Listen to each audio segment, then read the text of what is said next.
आप सभी का स्वागत है मेरे YouTube चैनल पॉलिटिकल साइंस 005 में। आज का प्रश्न है, पुरानी और नवीन विश्व व्यवस्था की मुख्य विशेषताओं की तुलना कीजिए। ये MPS 2 का प्रश्न है, लेकिन अगर इस तरह का प्रश्न और किसी के भी एग्जाम्स में आ रहा है तो वह लोग भी देख सकते हैं इस प्रश्न को। वीडियो पसंद आए तो वीडियो को एक लाइक और चैनल को सब्सक्राइब ज़रूर कर लीजिएगा। साथ ही बेल आइकन पर जाकर ऑल नोटिफिकेशन पर क्लिक कर दीजिएगा ताकि इस चैनल से जुड़ी सभी नोटिफिकेशन आपको समय पर मिलती रहें। चलिए शुरू करते हैं। प्राचीन विश्व व्यवस्था तथा उसकी विशेषताएं। द्वितीय विश्व युद्ध के पश्चात संसार के अधिकांश देशों को विचारधाराओं के आधार पर दो गुटों में विभाजित पाया जाता है। एक गुट ध्रुव में उदार लोकतांत्रिक देश थे जिनकी अर्थव्यवस्था पूंजीवादी मुक्त बाजार पर आधारित थी। तो आपको ये चीज़ का ध्यान रखना है कि जो एक गुट ध्रुव में है जिसको उदार लोकतांत्रिक देश माना जाता है, ठीक है, ये रहा, जिसकी क्या है, जिनकी अर्थव्यवस्था पूंजीवादी तथा मुक्त बाजार पर आधारित थी।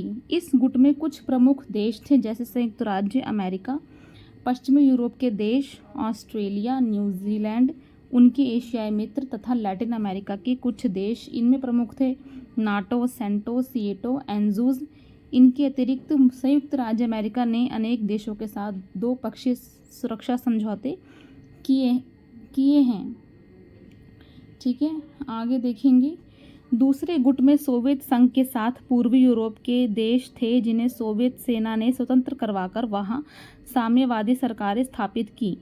यानी कि क्या किया था, दूसरे गुट में क्या था कि सोवियत संघ के साथ क्या थे, पूर्वी यूरोप के देश थे जिन्हें सोवियत सेना ने स्वतंत्र करवाकर वहां साम्यवादी सरकारें स्थापित की थी।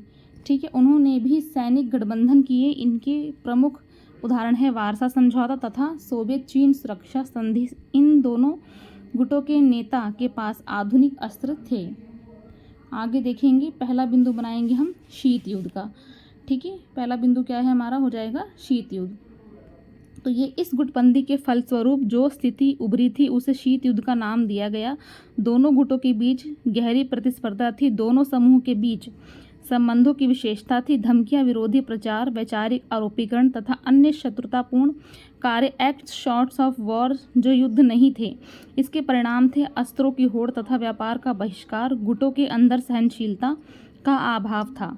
ठीक है, यह एक ऐसी स्थिति थी जिसको केंद्र में शांति और परिधि में संघर्ष कहा गया। इस प्रकार के अप्रत्यक्ष संघर्षों के उदाहरण थे बर्लिन की घेराबंदी 1948 से लेकर 49, ग्रीक युगोस्लाव संकट, कोरिया युद्ध जो 1950 में आरंभ हुआ, ईरान का संकट, ये सब एग्जाम्पल हैं। परंतु उन्हें बड़े संघर्षों या युद्धों में परिवर्तित नहीं होने दिया गया। यानी कि सिर्फ प्रचार प्रसार और क्या कहते हैं धमकियों से, इन सब से क्या है, एक दूसरे को डराया धमकाया जाता था। तो यानी कि इन सब से जो है संघर्ष होता था, लेकिन क्या है वास्तव में गोली बंदूक ऐसा कुछ नहीं चलता था। तो इसे ही शीत युद्ध कहा गया था। आगे देखेंगे हम तृतीय विश्व, दूसरा पॉइंट बनाएंगे। द्विध्रुवी स्थिति में तृतीय विश्व के उभरने से कुछ उलझन उत्पन्न हो गई थी। इसका प्रयोग उन देशों के समूह के लिए किया गया था जो कि ना तो साम्यवादी थे और ना उनकी अर्थव्यवस्था पूंजीवादी थी। तो ध्यान रखना है कि इसका प्रयोग उन देशों के समूह के लिए किया गया था जो ना तो साम्यवादी थे और ना ही उनकी अर्थव्यवस्था पूंजीवादी थी। ठीक है, तृतीय विश्व का प्रयोग पूर्व उपनिवेशी के लिए किया जाता था। द्वितीय विश्व युद्ध की समाप्ति के पश्चात उपनिवेशवाद की प्रक्रिया आरंभ हुई। उसमें उपनिवेश के पंजों से निकलकर स्वतंत्र हुए देशों को नवोदित देश कहा गया। इन नवोदित देशों में से कुछ ने तो संयुक्त राज्य अमेरिका के साथ औपचारिक था, ठीक है, अनौपचारिक गठबंधन किया। इनमें से कुछ मलेशिया, पाकिस्तान, फिलीपींस इत्यादि थे। गुटों के नेता यह प्रयास करते थे कि वह गुट निरपेक्ष देशों को सैनिक या आर्थिक सहायता का लोभ देकर उनकी सरकारों को अपने पक्ष में कर लेंगे। ठीक है, तो यहाँ पे हमारा जो स्लाइड है ख़त्म होती है, लेकिन अभी ये उत्तर बाकी है। बाकी का उत्तर मैं आपको नेक्स्ट वीडियो में बताऊँगी, क्योंकि एक ही वीडियो में बताने से जो है वीडियो लंबी बन जाती है।